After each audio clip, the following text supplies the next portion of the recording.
सोचिए आप कल सुबह उठे और आपको पता चले कि जम्मू कश्मीर अब केंद्र शासित प्रदेश नहीं बल्कि भारत का एक पूरा पूरा राज्य बन चुका है। पुलिस सीधे अब श्रीनगर को रिपोर्ट कर रही है, दिल्ली को नहीं। विधानसभा पूरी तरह से सशक्त है। राज्यसभा में ज्यादा सीटें हैं जम्मू कश्मीर की और जनता की आवाज और बुलंद हो गई है। क्या यह सुनने में रोमांचक नहीं लग रहा आप लोगों को?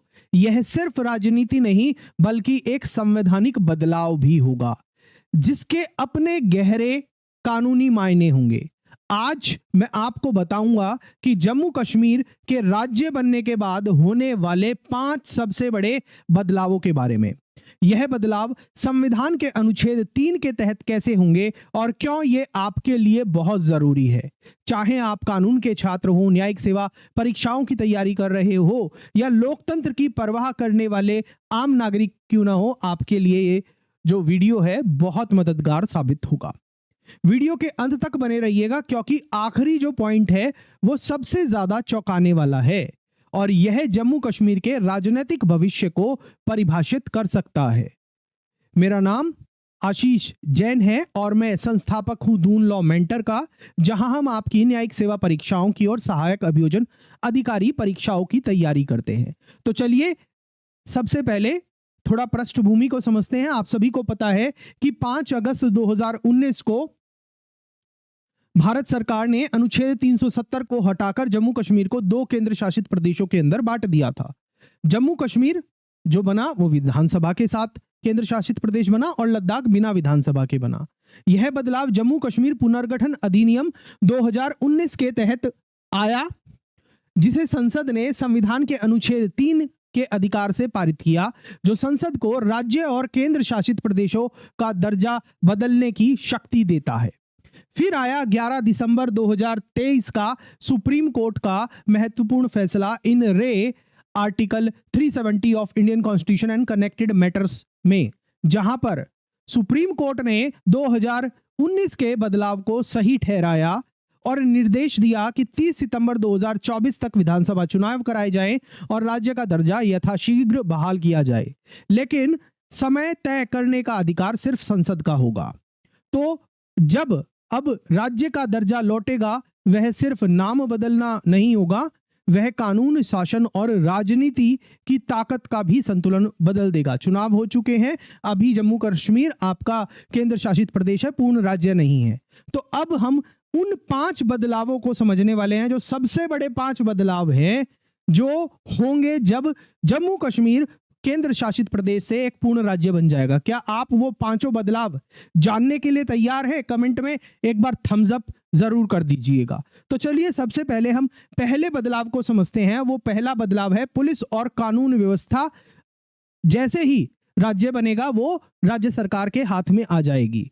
अभी केंद्र शासित प्रदेश होने के नाते जम्मू कश्मीर की कानून व्यवस्था और पुलिस संविधान की 7वीं अनुसूची की संघ सूची में आती है, यानी इन पर केंद्र सरकार का सीधा नियंत्रण है। राज्य बनने के बाद ये विषय राज्य सूची यानी कि स्टेट लिस्ट के अंदर आ जाएंगे और जम्मू कश्मीर सरकार के पास सीधा नियंत्रण होगा। क्या किस किस चीज का? पुलिस नीति और संचालन का, स्थानीय सुरक्षा व्यवस्था का, और तीसरा कानून व्यवस्था बनाए रखने का, और उसके साथ साथ पूरी पुलिस बल की भर्ती और प्रशिक्षण पर भी राज्य सरकार का नियंत्रण होगा। और ये क्यों जरूरी है? ये इसलिए जरूरी है क्योंकि स्थानीय नियंत्रण का मतलब होगा स्थानीय मुद्दों पर तेज प्रतिक्रिया, दूसरा पुलिस की जवाबदेही राज्य विधानसभा के प्रति, और तीसरा जम्मू कश्मीर की भौगोलिक और सामाजिक परिस्थितियों के अनुसार सुरक्षा रणनीति बनाना।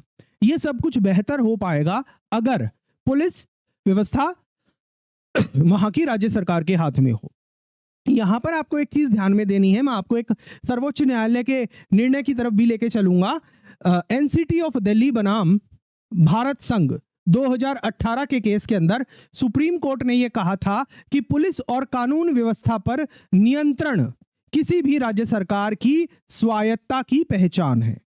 सुप्रीम कोर्ट ने क्या कहा था कि पुलिस और कानून व्यवस्था पर नियंत्रण किसी भी राज्य सरकार की स्वायत्ता की पहचान है। अब बात करेंगे हम दूसरे बदलाव की, जो जम्मू कश्मीर जब पूर्ण राज्य बन जाएगा तो दूसरा बड़ा बदलाव क्या होगा, राज्य के हाथ में पूर्ण विधायी शक्तियां आ जाएंगी। अभी केंद्र शासित प्रदेश होते हुए जम्मू कश्मीर की कानून बनाने की जो शक्ति है वो सीमित है। कुछ विषय अभी भी केंद्र के पास है। राज्य बनने पर जम्मू कश्मीर विधानसभा को राज्य सूची और संवर्ती सूची के सभी विषयों पर पूरा अधिकार मिल जाएगा, जैसे कि भूमि कानून, कृषि और सिंचाई और संविधान, स्वास्थ्य और सार्वजनिक स्वास्थ्य और स्वच्छता और स्थानीय निकाय, और उसके साथ साथ सांस्कृतिक मामलों पर कानून बनाने की क्षमता और पावर। इससे विधानसभा स्थानीय जरूरतों के अनुसार कानून बना सकेगी बिना केंद्र की अनुमति का इंतजार किए। यह प्रतिनिधि लोकतंत्र को भी मजबूत करेगा, रिप्रेजेंटेटिव डेमोक्रेसी को भी मजबूत करेगा, क्योंकि विधायक जो हैं, एमएलए जो होंगे, सीधे इन नीतियों के लिए जवाबदेह होंगे।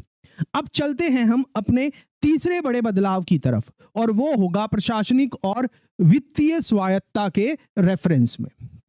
अभी जो है क्या स्थिति है, जम्मू कश्मीर केंद्र शासित प्रदेश होने के नाते उपराज्यपाल यानी के लेफ्टिनेंट गवर्नर जो है वो प्रशासन में बड़ी भूमिका निभा रहे हैं, क्योंकि वो राष्ट्रपति के प्रतिनिधि होते हैं। राज्य बनने के बाद मुख्यमंत्री और मंत्री परिषद जो है वो प्रशासन पर मुख्य नियंत्रण रखेंगे। और दूसरा, राज्य अपना स्वतंत्र बजट तैयार करेगा, और जो फंड का आवंटन होगा वो इंफ्रास्ट्रक्चर, स्वास्थ्य, शिक्षा जैसी प्राथमिकताओं पर खुद तय होगा। अब आपको यहां पर एक चीज ध्यान में देनी है कि संविधान का अनुच्छेद 154 और 162 के तहत जो राज्य की कार्यपालिका है वो उन सभी विषयों तक फैली होती है जिन पर राज्य विधानसभा कानून बना सकती है, और राज्य बनने के बाद यह दायरा और बढ़ जाएगा। अब आगे बढ़ने से पहले मेरा आपसे एक बहुत महत्वपूर्ण सवाल है। आपके हिसाब से जम्मू कश्मीर पर सबसे ज्यादा असर किसका होगा, पुलिस का नियंत्रण या फिर वित्तीय स्वायत्तता का? कमेंट में बताइएगा, और क्यों होगा ये भी बताइएगा। अब हम चलते हैं चौथे बड़े बदलाव की तरफ। जब जम्मू कश्मीर पूर्ण राज्य बन जाएगा तो चौथा बड़ा बदलाव क्या होगा, वो होगा राजनीतिक प्रतिनिधित्व में बढ़ोतरी। केंद्रीय शासित प्रदेश के रूप में जम्मू कश्मीर का राज्यसभा में प्रतिनिधित्व सीमित है, और जब जम्मू कश्मीर पूर्ण राज्य बन जाएगा तो उसके साथ क्या होगा, जनसंख्या के हिसाब से राज्यसभा में ज्यादा सीट मिलेंगी, और विधानसभा के जो विधायक होंगे वो अधिक विधायी प्रभाव रखेंगे, और इसके साथ साथ आवाज और बुलंद होगी। राष्ट्रीय निर्णय लेने की प्रक्रिया में जम्मू कश्मीर की आवाज और बुलंद होगी, क्योंकि एमएलए या जो राज्य के जो नुमाइंदे हैं वो भी डिसीजन मेकिंग के अंदर एग्जैक्टली अपना योगदान दे सकेंगे। और ये क्यों मायने रख रहा है? ज्यादा सीटें होने का मतलब है ज्यादा बातचीत की ताकत और स्थानीय मुद्दों को राष्ट्रीय स्तर पर उठाने का बेहतर मौका। अब चलते हैं हम पांचवा जो सबसे बड़ा बदलाव है उसकी तरफ, और ये जो पांचवा बड़ा बदलाव है वो बहुत महत्वपूर्ण है। मजबूत न्यायपालिका होगी और उस पर स्थानीय जवाबदेही भी होगी। राज्य का दर्जा केवल कार्यपालिका और विधायिका का नहीं बल्कि न्यायपालिका को भी प्रभावित करता है। बदलाव होंगे कैसे? हाईकोर्ट के कामकाज पर राज्य का ज्यादा प्रशासनिक नियंत्रण होगा एडमिनिस्ट्रेटिव साइड पर। दूसरा, दीवानी अदालतें, फौजदारी प्रक्रिया और स्थानीय न्यायालयों पर अधिक कानून बनाने का अधिकार होगा राज्य विधायिका के पास, वो भी संवैधानिक सीमाओं के भीतर। और तीसरा, राज्य स्तर पर आरटीआई कानून लागू करने और भ्रष्टाचार रोधी तंत्र को मजबूत करने में भी अहम योगदान निभाएंगे। कानूनी दृष्टि से देखा जाए तो अनुच्छेद 14 और 231 के तहत हर राज्य का अपना हाईकोर्ट होता है, और राज्य विधानसभाएं अपने अधिकार क्षेत्र के भीतर अधीनस्थ अदालतें और ट्रिब्यूनल बना सकती है। मैं आपको ये कानूनी परिक्षेपण से बता रहा हूं। वैसे जम्मू कश्मीर के अंदर ऑलरेडी हाई कोर्ट है और पूरा स्ट्रक्चर, क्योंकि पहले स्टेट ही था तो वो यूनियन टेरिटरी होते हुए भी अभी वहां पर भी हाई कोर्ट है, जैसे दिल्ली के अंदर भी अपना हाई कोर्ट है, तो ये सारी चीजें रहती हैं। मगर जब यूनियन टेरिटरी से पूरा का पूरा राज्य बन जाएगा तो क्या होगा कि जो लोअर कोर्ट्स में जो अपॉइंटमेंट्स होंगी या फिर एडमिनिस्ट्रेटिव साइड होगा न्यायपालिका का, उसके अंदर राज्य की भूमिका काफी बेटर हो जाएगी। तो अब आगे कुछ सवाल है और कुछ इंपॉर्टेंट बातें जो हैं वो डिस्कस करते हैं। रोचक बात यह है कि जो ये पांचों बदलाव मैंने आपको बताए हैं, ये सभी बदलाव सत्ता का केंद्र दिल्ली से वापस श्रीनगर की ओर ले जाएगा। पुलिस और कानून व्यवस्था बराबर होगी, किसके? स्थानीय सुरक्षा पर नियंत्रण ज्यादा बढ़ेगा। पुलिस और कानून व्यवस्था अगर राज्य सरकार के पास आ रही है तो इसका मतलब क्या है कि स्थानीय सुरक्षा पर नियंत्रण होगा। दूसरा, विधायी शक्तियां जो हैं वो किस तरीके से यूज हो सकती हैं, स्थानीय जरूरतों के अनुसार कानून बनेंगे। और वित्तीय स्वायत्ता आएगी तो बजट स्थानीय प्राथमिकताओं के अनुरूप तैयार होगा। और राजनीतिक प्रतिनिधित्व बढ़ेगा तो राष्ट्रीय स्तर पर ज्यादा ताकत बनेगी जम्मू कश्मीर की।